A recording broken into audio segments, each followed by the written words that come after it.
दोस्तों, काफी समय पहले एक राज्य में चंद्र प्रताप नाम के एक राजा राज्य किया करते। राजा चंद्र प्रताप के महल के निकट एक मनमोहक बगीचा था। इस बगीचे में अनेक प्रकार के फल और फूलों वाले वृक्ष लगे हुए थे। राजा के उस बगीचे में एक सेब का अद्भुत वृक्ष भी था, जिस पर सोने के सेब लगते थे। राजा ने इस वृक्ष की सुरक्षा के लिए कई सिपाहियों को नियुक्त किया था, ताकि कोई भी इस वृक्ष से फल चुरा कर न ले जा सके। बगीचे का माली इसकी निरंतर देखभाल करता।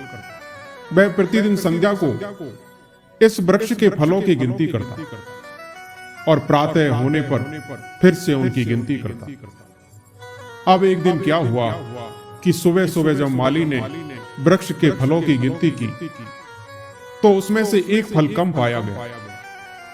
अब एक फल कम पाया गया तो माली राजा के महल में पहुंचा और राजा को एक फल कम होने का समाचार कह सुनाया। राजा चंद्र प्रताप माली की बात सुनकर तुरंत बगीचे में पहुंचे। राजा के लिए यह दृश्य बहुत ही चिंताजनक था, क्योंकि बगीचे में इतने सारे इंतजाम होने के बावजूद, सैनिकों का पहरा होने के बावजूद भी किसी ने एक सेब चुरा लिया। इस पर राजा ने अपने दरबार में घोषणा की कि जो भी व्यक्ति सोने के फल चुराने वाले को पकड़कर लाएगा, उसे उचित इनाम देकर सभी के सामने सम्मानित किया जाएगा। यह सुनकर बड़े राजकुमार ने राजा से कहा कि पिताजी, आप चिंता ना करें। आज रात बगीचे का पहरा मैं दूंगा और उस चोर को पकड़कर दिखाऊंगा जिसने हमारे बगीचे से फल चुराया है। राजा ने अपने पुत्र को रात में पहरा देने की अनुमति दी। उसके बाद बड़े राजकुमार ने रात को उस बगीचे के चारों ओर पहरा देना शुरू किया। लेकिन कुछ घंटे के बाद ही उस राजकुमार को नींद आ गई और वह सो गया। सुबह उठकर जब उसने फलों की गिनती की तो एक फल कम मिला।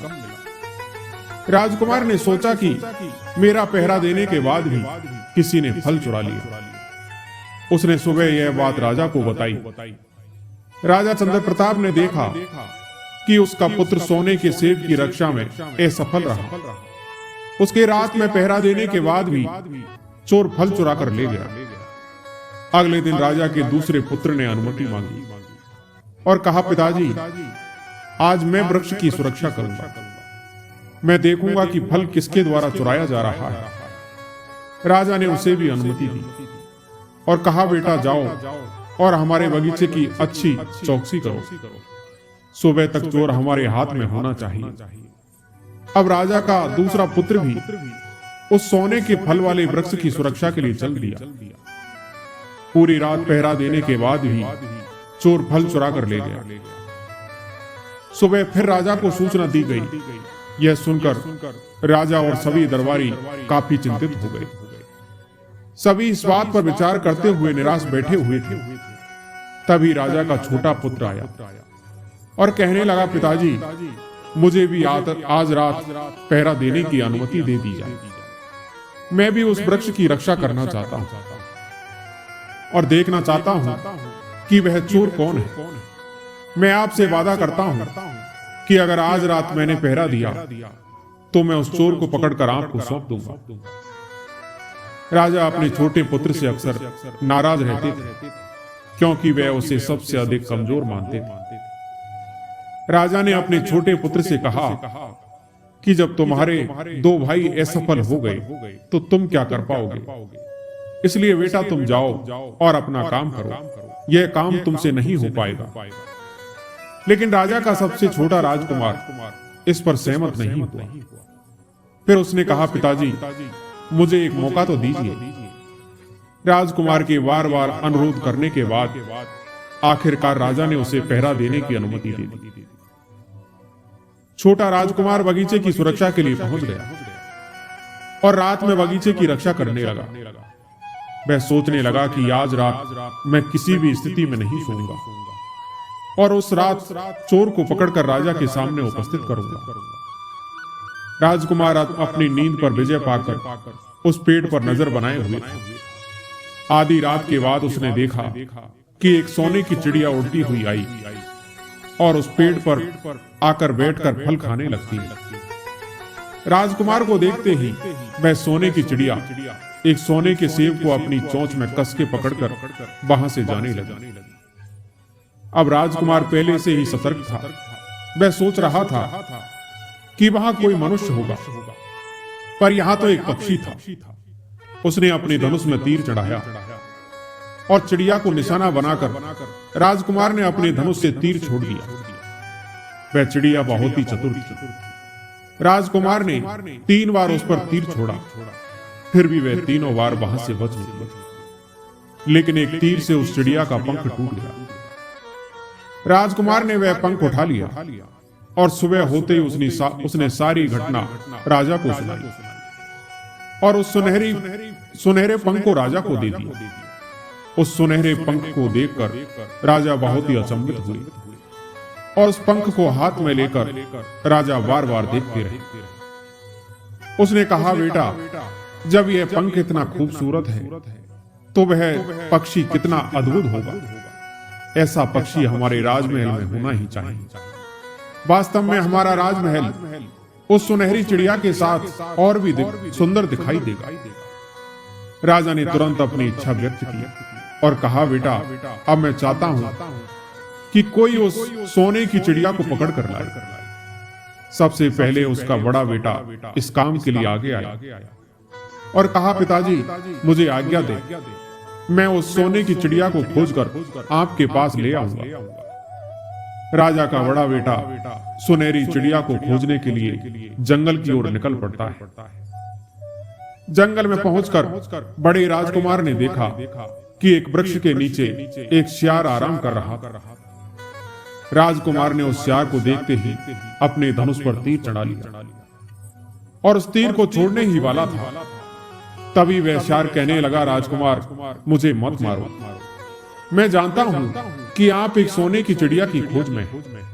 अगर आप मेरी सलाह मानो और मैं जो रास्ता बताऊं, अगर आप उस पर चलें, तो आप अपने उद्देश्य में सफल हो जाओगे। राजकुमार ने अपना तीर उस सियार पर नहीं चलाया और सियार से कहने लगा कि तुम मुझे उस सोने की चिड़िया का पता बताओ, मैं तुम्हें छोड़ दूंगा। सियार कहता है, राजकुमार, तुम यहां से सीधे चले जाइए। कुछ दूर चलने पर तुम्हें एक गुफा मिलेगी जो बहुत ही खूबसूरत तरीके से सजी होगी। तुम उस गुफा में मत जाना। थोड़ा आगे चलकर तुम्हें दूसरी गुफा मिलेगी। वह गुफा जर्जर और झाड़ियों से भरी होगी। तुम उस जर्जर गुफा में प्रवेश कीजिएगा। अंदर जाते ही आप अपने लक्ष्य में सफल हो जाएंगे। राजकुमार बोला, तुम मुझे गुमराह करना चाहते हो। चालाक सियार, तुम मुझे बेवकूफ नहीं बना सकते। मैं तुम्हारी बातों में नहीं आऊंगा।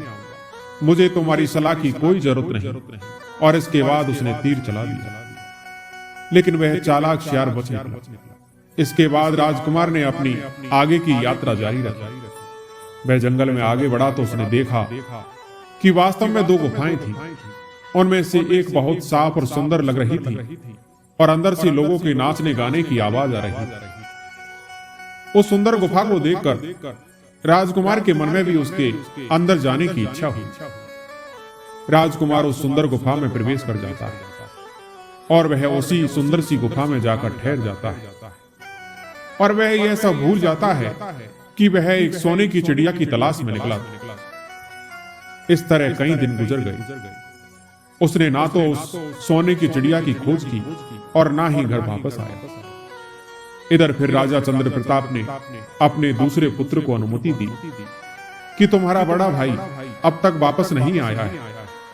वह सुनहरी चिड़िया को ढूंढने गया था। अब तुम जाओ और उसे ढूंढ कर लाओ। राजा की अनुमति मिलते ही राजा का दूसरा पुत्र जंगल की ओर चल दिया। जंगल में पहुंचते ही उसे वही सियार मिला जो उसके बड़े भाई को मिला था।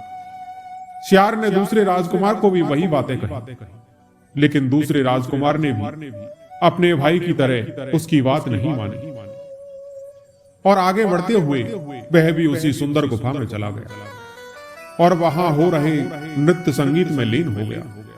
वह भी भूल गया कि वह यहां क्यों आया था। इधर जब दूसरा राजकुमार भी वापस नहीं आया तो राजा चंद्र प्रताप के सबसे छोटे पुत्र ने कहा, पिताजी मैं सुनहरी चिड़िया की खोज करने जाऊंगा और उस चिड़िया को पकड़ करके लेके आऊंगा। फिर राजा ने कहा कि जब तुम्हारे दोनों भाई उस सोने की चिड़िया को नहीं ढूंढ पाए तो तुम कैसे ढूंढ पाओगे, इसलिए तुम शांति से घर पर बैठो। राजा के कई बार मना करने पर भी छोटा राजकुमार जिद करने लगा। तब राजा ने मजबूर होकर उसे जाने की अनुमति दे दी। अपने भाइयों की तरह छोटा राजकुमार भी घोड़े पर सवार होकर उस सुनहरी चिड़िया की तलाश में निकल पड़ा। जंगल में पहुंचने पर उसे भी वही शिकार मिलता है। राजकुमार ने अपना धनुष निशाने के लिए साध लिया। तभी शिकार ने कहा कि राजकुमार मुझे मत मारो, मैं तुम्हारे बहुत काम आऊंगा। यदि तुम मेरी बात मानोगे तो तुम अपने उद्देश्य में सफल होकर लौटोगे। राजकुमार ने उस शिकार की बातों को गौर से सुना और कहा, ठीक है, जो तुम कहोगे मैं वही करूंगा और अब मैं तुम्हें नहीं मारूंगा। शिकार खुश होकर कहता है, राजकुमार आप मुझे एक बहुत अच्छे व्यक्ति लगते हो, क्योंकि आपने मेरी बातों को मजाक नहीं उड़ाया और मुझ पर तीर भी नहीं चलाया। मैं इस बात से बहुत प्रसन्न हूं और जितना हो सकेगा मैं आपकी सहायता करूंगा। मैं आपको उस गुफा तक ले चलता हूं। ऐसा कहकर शिकार राजकुमार को लेकर गुफा पर पहुंचता है, जहां उन्हें दो गुफाएं दिखाई देती है। वह राजकुमार उस शिकार की सलाह मानते हुए पुरानी गुफा में जाता है और वहां रहने का स्थान बना लेता है। रात भर आराम करने के बाद सवेरा होने पर वह आगे बढ़ता है और आगे उसे वही शिकार फिर मिल जाता है। तब वह शिकार राजकुमार से कहता है कि राजकुमार अब मैं आपको आगे का रास्ता बताता हूं कि अब यहां से आगे आपको क्या करना है। बस इस रास्ते पर चलते जाइए, आपको एक बहुत ही खूबसूरत महल मिलेगा जहां पर सिपाही हमेशा पहरा देते हैं। उन सिपाहियों से डरिएगा मत और सीधा महल के अंदर चले जाना, क्योंकि सिपाही इस समय सो रहे होंगे। बेफिक्र होकर महल के अंदर जाना और महल के कमरों को पार करके तुम्हें उस जगह पर लोहे के पिंजरे में रखी सोने की चिड़िया नजर आ जाएगी। उस चिड़िया को पिंजरे से उठाकर महल के बाहर ले आना, लेकिन वहां पर एक स्वर्ण से जड़ित पिंजरा भी रखा होगा। आप गलती से भी उस चिड़िया को उस पिंजरे में मत रखो। अगर तुम उस लोहे के पिंजरे से चिड़िया को निकालकर उस स्वर्ण से जड़ित हुए पिंजरे में डालने की कोशिश करोगे तो आप मुसीबत में पड़ जाओगे। इसके बाद वह शिकार के कहे अनुसार राजकुमार कुछ ही समय में उस महल के निकट पहुंच गया। राजकुमार ने देखा कि सभी पहरेदार सिपाही गहरी नींद में हैं। राजकुमार बिना किसी भय के वह सीधे महल में प्रवेश कर जाता है और कुछ ही पलों में उस स्थान पर पहुंच जाता है जहां एक सुनहरी चिड़िया पिंजरे में कैद थी और उसके पास में 3 सोने के फल भी रखे हुए थे। राजकुमार तुरंत ही पहचान लेता है कि यह फल उसके बगीचे से चुराए गए। जब राजकुमार सुनहरी चिड़िया को लेकर वहां से जाने लगा, तभी उसकी नजर पास में रखे एक अन्य पिंजरे पर पड़ती, जो हीरों से सजा हुआ था और देखने में बहुत ही सुंदर था। उस पिंजरे में बेशकीमती हीरे लगे हुए थे। राजकुमार को उस चिड़िया को रखने के लिए वही पिंजरा उपयुक्त लगा। वह पिंजरे की चमक धमक में उस शिकार की बात भूल गया। उसने तुरंत लोहे के पिंजरे से चिड़िया को निकालकर उस हीरे से जड़े हुए पिंजरे में बंद कर दिया। चिड़िया नए पिंजरे में आने के बाद जोर जोर से चिल्लाने लगी। वह राजकुमार पिंजरे को उठाकर उस स्थान से कुछ ही दूरी पर जा पाया था। उस तोते की आवाज सुनकर कई सिपाही उसके पास पहुंच गए और उन्होंने राजकुमार को गिरफ्तार कर लिया। अब राजकुमार को याद आया कि शिकार ने उसे क्या कहा और उसने क्या कर दिया। अब क्या हो सकता था, अब तो मैं सिपाहियों के द्वारा बंदी हूं। तब सिपाही उस राजकुमार को खींचते हुए राजा के दरबार में ले गए। राजा ने पूछताछ की तो राजकुमार ने सारी घटना बता दी। राजा ने कहा कि राजकुमार, तुम आज मेरे महल में चोरी करने आए। इस अपराध के लिए मैं तुम्हें माफ नहीं कर सकता और तुमने जो अपराध किया है उसके लिए मैं तुम्हें मृत्यु दंड देता हूं। लेकिन मैं तुम्हें एक मौका देता हूं। अगर तुम मेरी एक विशेष इच्छा पूरी कर दो तो मैं तुम्हें मुक्त कर दूंगा। अगर तुम मेरे लिए एक सोने का हिरण ले आओ तो मैं तुम्हें सम्मान पूर्वक छोड़ दूंगा और बदले में तुम्हें यह सोने की चिड़िया भी दे दूंगा। राजकुमार को अपनी जान बचाने के लिए राजा की इस शर्त को स्वीकार करना पड़ा। इसके बाद राजकुमार सोने के हिरण की खोज में निकल पड़ा। महल से बाहर निकलते ही उसने देखा कि वही सियार उसका इंतजार कर रहा था। राजकुमार ने जाकर उस सियार को पूरी कहानी सुनाई। सियार कहने लगा, राजकुमार, आपने मेरी बात नहीं मानी। जो मैंने पहले आपको समझाया था, अगर आप वैसा ही करते तो आज आप इस बड़ी मुसीबत में नहीं फंसते। राजकुमार ने कहा कि भाई, मैंने बड़ी भूल कर दी, मुझे क्षमा करें और एक बार फिर मेरी सहायता करें। बिना आपके सहयोग के मैं सोने के हिरण को नहीं ला सकता। यहाँ के राजा ने मुझे सोने के हिरण को लाने के लिए कहा है। अगर मैं ऐसा नहीं कर पाया तो सोने का हिरण नहीं ला पाया तो राजा मुझे वह सोने की चिड़िया भी नहीं देगा और मुझे फांसी दे देगा। सियार कहने लगा, ठीक है भाई, मैं आपको माफ करता हूं। अब आप मेरी पीठ पर बैठ जाओ और मेरे साथ चलो। अब यहाँ से कुछ दूरी पर जाएंगे, एक अन्य राज्य में जहाँ एक महल है। उस महल के नजदीक एक बगीचे में तुम्हें एक स्वर्ण मृग मिलेगा। जब वहां रात को पहरेदार सैनिक नींद में होंगे तब तुम्हें धीरे से जाना होगा और उस स्वर्ण मृग को पकड़ कर ले आना। लेकिन राजकुमार, याद रखना कि उस मृग को बांधने के लिए वहां तुम्हें 2 रस्सी मिलेगी, एक पुरानी साधारण रस्सी और दूसरी स्वर्ण की रस्सी। तुम्हें उस मृग को साधारण रस्सी से बांधना है, स्वर्ण की रस्सी को हाथ नहीं लगाना। फिर तुम उस मृग की पीठ पर सवार हो जाना, क्योंकि वह एक घोड़े की तरह दौड़ता है। राजकुमार ने कहा, भाई, इस बार मैं कोई गलती नहीं करूंगा, जैसा तुमने कहा है मैं वैसा ही करूंगा। सियार ने उस राजकुमार को ठीक से समझाकर अपनी पीठ पर बिठाया और कुछ ही क्षणों में उस बगीचे के पास पहुंचा दिया। बगीचे के पास पहुंचते ही सियार ने उसे नीचे उतारा और सियार वहां से चला गया। राजकुमार ने महल के अंदर जाकर देखा कि सभी सेवक सो रहे हैं। फिर वह थोड़ी ही देर में महल के पास वाले बगीचे में पहुंचा, जहां उसने एक बहुत ही सुंदर स्वर्ण मृग को देखा। राजकुमार की दृष्टि एक कोने में पड़ी सोने की रस्सी पर गई, जिसमें हीरे और मोती झिलमिल रहे थे। उसी के पास ही एक पुरानी और साधारण रस्सी पड़ी। राजकुमार ने सोचा कि इतने सुंदर स्वर्ण मृग को साधारण रस्सी से बांधना तो खराब लगेगा। राजकुमार सोने की रस्सी की चमक में खो गया। उसने वह साधारण रस्सी छोड़ दी और सोने की रस्सी उठा ली और उस रस्सी को उठाकर जैसे ही राजकुमार हिरण को बांधने के लिए आगे बढ़ने लगा तो वह स्वर्ण मृग जोर जोर से चिल्लाने लगा। मृग के चिल्लाने से कुछ ही समय में सैनिकों ने राजकुमार को बंदी बना दिया। फिर सैनिकों ने राजकुमार को बांधकर राजा के सामने पेश किया। राजा ने उस राजकुमार की पूरी कहानी सुनने के बाद उस राजा ने कहा कि राजकुमार, तुमने मेरे सोने के मृग को चुराने का प्रयास किया है, इसलिए मैं तुम्हें फांसी की सजा देता हूं। लेकिन राजकुमार, अगर तुम मेरा एक काम को पूरा कर दो तो मैं तुम्हें माफ कर सकता हूं। राजा बोला कि राजकुमार, यहां से थोड़ी ही दूरी पर हीरों से सजा खूबसूरत महल है, जहां पर एक बेहद ही आकर्षक राजकुमारी निवास करती है। यदि तुम उस राजकुमारी को लाकर मुझे दे दो तो मैं तुम्हारी जान बख्श दूंगा और बदले में तुम्हें यह सोने का मृग भी प्रदान कर दूंगा। अब तो फिर राजकुमार एक नए संकट में फंस गया। उसे उस राजा की बात माननी पड़ी।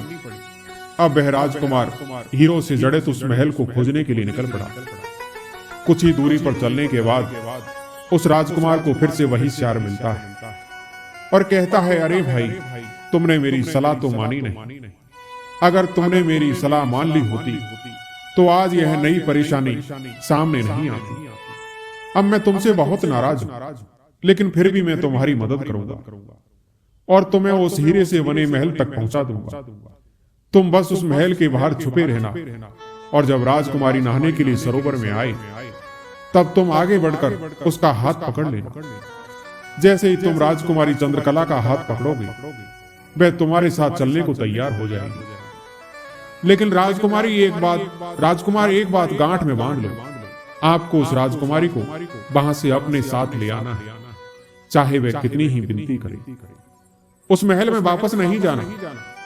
फिर श्यार ने कहा कि राजकुमारी तुम्हें अपनी मधुर बातों में फंसाने की कोशिश करेगी और कहेगी कि वह अभी अपने माता पिता से मिलकर आती है, लेकिन तुम उनकी इन मधुर बातों में ना फंसना।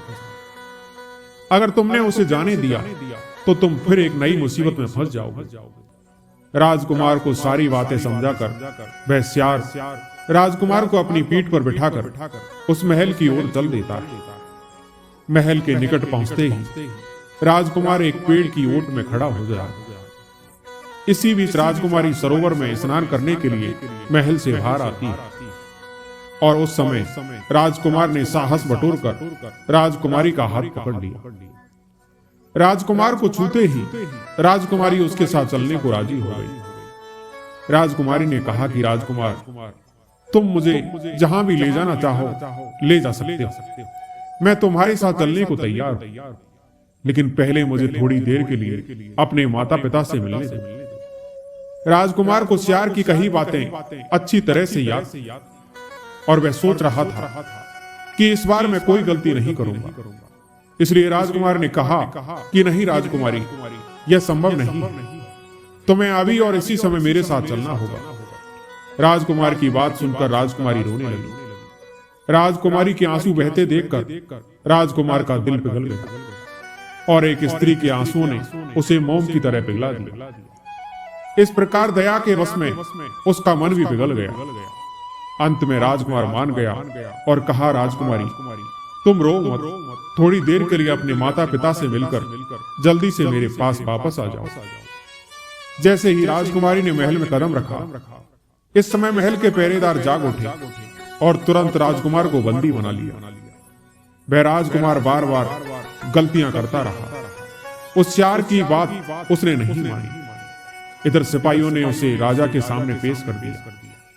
राजा इस घटना से काफी क्रोधित थे और उन्होंने शीघ्र ही अपने सैनिकों को अनुमति दी कि फौरन इस राजकुमार को फांसी पर लटका दो। यह सुनकर राजकुमार अत्यंत दुखी हो गया और राजा से विनती करने लगा। राजा ने कुछ विचार करने के बाद में कहा कि मैं अपना दिया हुआ आदेश तो वापस नहीं ले सकता, लेकिन अगर तुम मेरे लिए एक खास काम कर दो तो मैं तुम्हारी जान बख्श सकता हूं। हमारे महल के सामने एक बहुत बड़ा पहाड़ है, जिसकी वजह से हमारे किले की खूबसूरती कम हो गई है। अगर तुम 8 दिनों के अंदर इस पहाड़ को नष्ट कर दो तो मैं तुम्हें माफ कर दूंगा और हमारी पुत्री के साथ तुम्हारा विवाह भी करवा दूंगा। राजा की बात सुनकर वह राजकुमार महल से बाहर निकला और पहाड़ को देखने लगा। हालांकि उसके हाथ में तलवार थी। वह समझ नहीं पा रहा था कि इतने विशाल पहाड़ को वह 8 दिनों में कैसे तोड़ेगा। राजकुमार काफी चिंतित था, लेकिन क्योंकि उसकी जान को खतरा था, उसने अपनी तलवार से पहाड़ को तोड़ना शुरू कर दिया। 7 दिन बीत गए, पहाड़ का एक भाग भी नहीं तोड़ पाए। राजकुमार थककर और दुखी होकर बैठ गया। अपने किए पर पछतावा करने लगा। वह सोचने लगा कि काश मैं अपने दोस्त श्यार की बातों पर ध्यान दिया होता तो आज मुझे इतनी समस्याओं का सामना नहीं करना पड़ता। उसने हमेशा मुझे सही सलाह दी, लेकिन मैंने हमेशा उसकी बातों को नहीं माना। राजकुमार यही सब सोच रहा था, तभी उसने देखा कि वही श्यार सामने खड़ा था। श्यार कहता है, राजकुमार कैसे हो? इस बार मैं आपकी मदद करने की इच्छा नहीं रखता, लेकिन मैंने आपको 7 दिन से इस पहाड़ को तोड़ते हुए देखा है, इसलिए मुझे आप पर दया आ रही है। मैं आपकी मदद करने आया हूं। श्यार कहने लगा, राजकुमार अब तुम थक गए होंगे, तुम आराम करो, मैं तुम्हारी कुछ मदद करता हूं। थोड़ी देर बाद राजकुमार जागता है तो देखता है कि जहां पहाड़ था वहां दूर दूर तक कहीं भी पहाड़ का तो नामो निशान ही नहीं। अब वहां से महल का सुंदर दृश्य दिखाई दे रहा है। यह देखकर राजकुमार बड़ा प्रसन्न हुआ। वह सीधा वहां से राजा के दरबार में पहुंचा। राजा ने जब राजकुमार के कार्य को देखा तो राजा उसके काम से बहुत प्रसन्न हुए। राजा ने राजकुमार की सजा माफ कर दी और राजा के वादे के अनुसार अपनी पुत्री का विवाह राजकुमार के साथ कर दिया। अब राजकुमार उस सुंदर राजकुमारी को साथ में लेकर वहां से निकला। कुछ दूर चलने पर उसे रास्ते में वही श्यार मिल गया। श्यार कहने लगा, बधाई हो राजकुमार, राजकुमारी के साथ आपको देखकर मुझे बहुत प्रसन्नता हो रही है। लेकिन अब तो आपको सोने का मृग और सुनहरी चिड़िया को भी प्राप्त करना होगा, क्योंकि वह दोनों चीज आपके मतलब की है। उन्हें प्राप्त करना अब आपके लिए कोई कठिन काम नहीं है। तब राजकुमार कहने लगा, भाई अब मुझे सोने का मृग और सोने की चिड़िया कैसे मिल सकती है? क्योंकि अगर मैं सोने का मृग लूंगा तो बदले में मुझे राजकुमारी को देना होगा, और सुनहरी चिड़िया लूंगा तो सोने का मृग देना पड़ेगा। मैं तो राजकुमारी को भी उस राजा के लिए ले जा रहा हूं। तब श्यार कहता है, नहीं मित्र, तुम ऐसा काम भूलकर भी मत करना। राजकुमारी का तुम्हारे साथ विवाह हुआ है और अब यह है आपकी धर्म पत्नी है, इसे राजा को नहीं देना। श्यार कहने लगा, राजकुमार, जैसा मैं कहता हूं तुम वैसा करते जाओ। पहले तुम राजकुमारी को लेकर सोने के मृग वाले राजा के पास जाना। राजा राजकुमारी को देखकर खुश हो जाएगा और तुम्हें सोने का मृग दे देगा। और अंत में राजकुमारी से विदा लेना। राजकुमारी से विदा लेते समय उसका हाथ पकड़कर उसे मृग पर बिठा लेना और वहां से भाग जाना। वह मृग घोड़े से भी तेज भागता है, राजा के सैनिक तुम्हें पकड़ नहीं पाएंगे। फिर मैं आपको बताऊंगा कि आगे क्या करना है। राजकुमार ने अब श्यार की योजना के मुताबिक कार्य करना आरंभ कर दिया। राजकुमार राजकुमारी को लेकर उसी राजा के पास पहुंचता है जिसके पास सोने का मृग था। राजा ने प्रसन्न होकर उसे सोने का हिरण उपहार में दे दिया। राजकुमार ने तुरंत हिरण पर सवारी की और राजा से विदाई लेने का अनुरोध किया। वह राजकुमार राजकुमारी को साथ लेकर उस हिरण को तेजी से दौड़ाते हुए महल से बहुत दूर निकल गया। राजा बस देखता ही रह गया। आगे रास्ते में एक पेड़ के नीचे वह श्यार उसकी प्रतिज्ञा कर रहा था। राजकुमार को देखकर श्यार ने कहा कि राजकुमार, अब तुम यहां से जाकर उस सुनहरी चिड़िया को भी प्राप्त करो। तुम यह मृग लेकर चिड़िया वाले राजा के पास जाओ। वो राजा सोने के मृग को देखकर प्रसन्न हो जाएगा और लोग प्रसन्नता में आकर अक्सर गलतियां कर बैठते हैं। भय और खुशी के मौके पर लोग अच्छे और बुरे का विचार त्याग देते हैं। उस समय लोग सोच समझ कर काम नहीं करते। आप उस राजा के हाथ से उस चिड़िया का पिंजरा ले लेना और मृग पर बैठकर भाग जाना। ऐसे में कोई भी आपको पकड़ नहीं पाएगा। इधर उस श्यार के कहे अनुसार राजकुमार अपनी पत्नी के साथ जब उस राजा के पास पहुंचा तो उसने राजा से उस चिड़िया को मांगा। राजा ने उस चिड़िया का पिंजरा राजकुमार के हाथ में पकड़ा दिया। जैसे ही उस चिड़िया का पिंजरा हाथ में दिया तो राजकुमार सोने के मृग पर बैठकर वहां से भाग आया और बेचारा राजा देखता ही रह गया। कुछ दूर आगे जाने पर राजकुमार को फिर वही श्यार मिलता है। राजकुमार उस श्यार से कहता है, मित्र, तुमने मेरी बहुत मदद की है। तुम्हारी वजह से आज मैं जिंदा हूं और तुम्हारी वजह से मेरे पास सुंदर राजकुमारी है। सोने की चिड़िया भी मिल गई और स्वर्ण मृग भी मिल गया। तुम्हारा मुझ पर बहुत एहसान है, इसलिए मैं अपने एहसान को उतारना चाहता हूं। बताओ इसके बदले में मैं तुम्हें क्या दे सकता हूं? श्यार कहने लगा, मित्र, अगर आप मुझे कुछ देना ही चाहते हो तो एक तीर चलाकर तुम मेरे प्राण ले लो, मुझे मार डालो। यदि तुम मुझे मार डालोगे तो मुझ पर बहुत बड़ी कृपा होगी, तब आप मेरे एहसान से मुक्त हो जाओगे। उस श्यार के मुख से ऐसी बात सुनकर राजकुमार को बड़ा आश्चर्य हुआ। फिर राजकुमार कहने लगा, भाई, आखिर तुम यह क्या कह रहे हो? मैं तुम्हें कैसे मार सकता हूं? तुमने तो मेरी इतनी बार जान बचाई है और इतने लंबे सफर में मेरी कई बार मदद की है। इसके बदले में तुम्हारी जान ले लिया तो मुझसे ज्यादा पापी इंसान कौन होगा? यह अपराध मैं नहीं कर सकता। राजकुमार की इन बातों को सुनकर श्यार बहुत दुखी हुआ और कहने लगा, मित्र, यदि आप मेरा यह छोटा सा काम नहीं कर सकते तो फिर ठीक है, मेरी इन बातों को हमेशा याद रखना। पहली बात, तुम यहां से जाने के बाद किसी कुएं की दीवार पर मत बैठना। दूसरी बात, तुम ऐसे व्यक्ति के लिए कभी धन खर्च मत करना जिससे फांसी लगने वाली। राजकुमार सोचने लगा कि मैं भला किसी कुएं की दीवार पर क्यों बैठूं, और मैं ऐसे आदमी के लिए धन खर्च क्यों करूंगा जिसे फांसी लगने वाली। राजकुमार उस श्यार की बातें सुनकर उस श्यार से विदा लेता है। राजकुमार अपनी पत्नी और सोने की चिड़िया के साथ उस स्वर्ण मृग के पीठ पर बैठकर आगे बढ़ गए। अब राजकुमार उस सुंदर गुफा के पास पहुंचा जिस गुफा में उसके दोनों भाई गए हुए थे। उस गुफा के बाहर काफी लोग इकट्ठे हो रहे थे। राजकुमार ने जब लोगों से इसका कारण पूछा तो राजकुमार के पूछने पर वहां के लोगों ने बताया कि यहाँ पर दो लोगों के लिए फांसी की तैयारी हो रही है। इन लोगों की बात सुनकर राजकुमार ने देखा कि जिन दो लोगों को फांसी होने वाली है वह उसके दोनों बड़े भाई हैं। उसके दोनों भाई तब से उस सुंदर गुफा में रह रहे थे और कई बुरे कामों में लिप्त हो गए थे। खूबसूरत व्यक्तियों के बीच रहकर वे दोनों गलत कामों में पड़ गए। शराब पीने वालों के साथ रहते वे शराबी बन गए और इन सभी बुरे कामों के कारण उन्होंने गुफा में रहते हुए गुफा वासियों से बहुत सारा धन मांगा। उनका धन न चुकाने से परेशान होकर गुफा के लोग उन दोनों को फांसी देने जा रहे। राजकुमार ने उनसे कहा कि तुम धन ले लो और इन दोनों को छोड़ दो। गुफा के लोगों ने धन स्वीकार किया और उन्हें छोड़ दिया। इसके बाद वे आगे की यात्रा पर निकले और जंगल में चलते हुए एक कुएं के पास पहुंचे।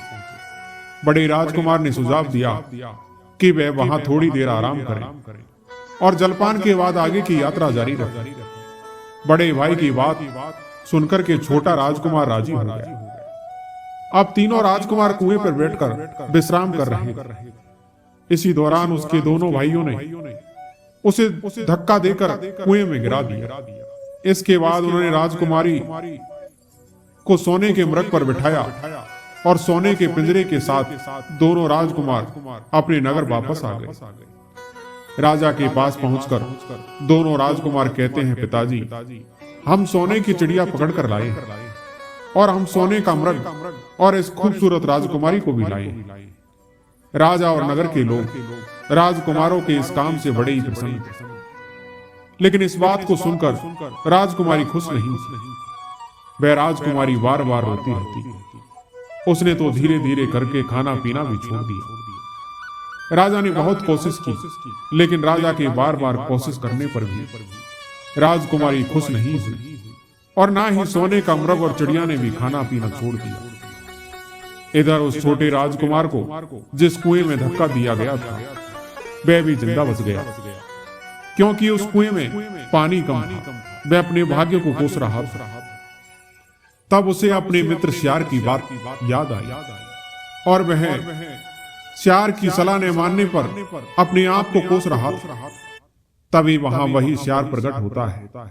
श्यार कहता है, मित्र, मैंने तुमसे कहा था कि किसी कुएं की दीवार पर मत बैठना और उन लोगों की मदद मत करना जिन्हें फांसी लगने वाली। तुमने मेरी बात नहीं मानी, पर मैं अंतिम बार तुम्हारी सहायता करूंगा। ऐसा कहकर उस श्यार ने कुएं में एक रस्सी डाल ली और जल्दी ही लंबी हो गई और राजकुमार तक पहुंच गई। राजकुमार को उस श्यार ने बाहर निकाल लिया। वह श्यार राजकुमार से कहने लगा कि तुम अपने दोनों भाइयों से सावधान रहना, तुम्हारे भाई तुम्हें ढूंढ रहे होंगे। उस श्यार की बातें सुनकर राजकुमार अपने राजमहल को लौट जाता है और अपनी नगरी में पहुंचने के बाद उसे एक भिखारी मिलता है। उस भिखारी को राजकुमार अपने वस्त्र दान कर देता है और उसके फटे पुराने कपड़े पहनकर राजकुमार अपने राजमहल में पहुंचता है। जैसे ही राजकुमार अपने महल में पहुंचा तो उसे देखते ही वह सुनहरी चिड़िया और स्वर्ण मृग आवाज करने लगे और दाना पानी खाने लगे। राजकुमारी ने भी अपने आंसुओं को पोंछ डाला। अब उसके चेहरे पर खुशी झलक आई। यह सब देखकर राजा सोच में पड़ गया कि यह सब क्या हो रहा है। राजा ने राजकुमारी से इस बात का कारण पूछा तो राजकुमारी कहने लगी, हे महाराज, आपके दोनों बेटों ने मिलकर आपके छोटे बेटे के साथ बहुत बड़ा धोखा किया है। उन्होंने आपके साथ भी धोखा किया है। अब आपका छोटा राजकुमार यहाँ आ गया है, जिसे देखकर मुझे खुशी हो रही है।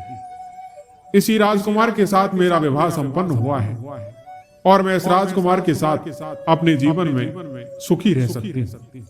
राजा ने पूछा कि वह कहाँ है। राजकुमारी ने उस फटे कपड़े पहने व्यक्ति की ओर इशारा किया कि महाराज, यही है आपका छोटा राजकुमार। राजा अपने छोटे बेटे को पहचान गए। अब राजा का छोटे बेटे के प्रति नजरिया बदल गया। पहले राजा जिससे ना समझता था, वही उसे अब समझदार और बहादुर मानने लगा।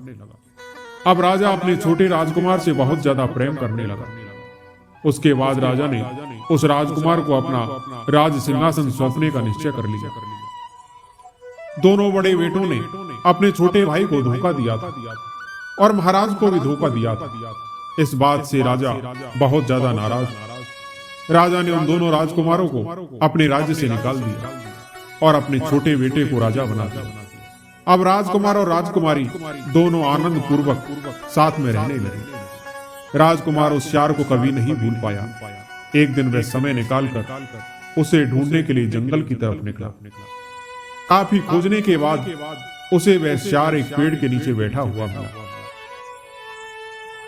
राजकुमार को देखते ही उसने तुरंत उसे पहचान लिया और पूछा, मित्र, आज आप यहाँ कैसे आए? राजकुमार बोला, मित्र, आज मैं आपको लेने आया हूँ, चलो मेरे साथ, वहां तुम्हें किसी तरह की कोई परेशानी नहीं होगी। श्यार बोला, नहीं मित्र, मैं यहीं ठीक हूँ, तुम अब वापस अपने राज्य को लौट जाओ। तब राजकुमार कहता है, नहीं मित्र, तुम्हारे मुझ पर बहुत एहसान है और इसके बदले में मैं तुम्हें कुछ वापस देना चाहता हूँ। मैं चाहता हूँ कि तुम मेरे साथ रहो। मेरे पास जब राजकुमारी तुम्हें देखेगी तो वह बहुत खुश होगी। वह भी तुमसे मिलने के लिए उत्सुक है। तब वह श्यार कहता है, मित्र, यदि सच में तुम मुझे कुछ देना ही चाहते हो तो मेरा एक काम करो, तुम मुझे तीर से मार दो, यही मेरी इच्छा है। मैं श्यार नहीं हूं, मुझे एक जादूगर ने जादू से श्यार बना दिया था। मैं उसी राज्य का राजकुमार हूँ जिस राजकुमारी से तुम्हारा विवाह हुआ है और राजकुमारी मेरी छोटी बहन है। अगर तुम मुझे तीर से मार दो तो मैं उस जादू से सदा के लिए मुक्त हो जाऊंगा और उसके बाद मैं अपने राज्य को वापस लौट जाऊंगा। राजकुमार को यह सुनकर बहुत आश्चर्य हुआ। उसने तुरंत ही अपने धनुष पर तीर चढ़ाया और श्यार के ऊपर छोड़ दिया। उस तीर के लगते ही श्यार तो मर गया और उसकी जगह एक सुंदर सा राजकुमार प्रकट हो गया। फिर दोनों राजकुमार आपस में गले मिले और महलों के लिए लौट आते हैं। अपने भाई को देखकर वह राजकुमारी भी बहुत प्रसन्न होती है। कुछ दिन वहां रहकर वो राजकुमार अपने नगर को लौट जाता है। दोस्तों, आज की यह कहानी यहीं पर समाप्त होती है। मैं उम्मीद करता हूँ कि ये कहानी आपको जरूर पसंद आई होगी। कहानी पसंद आई हो तो हमारे वीडियो को लाइक और सब्सक्राइब जरूर करें। धन्यवाद।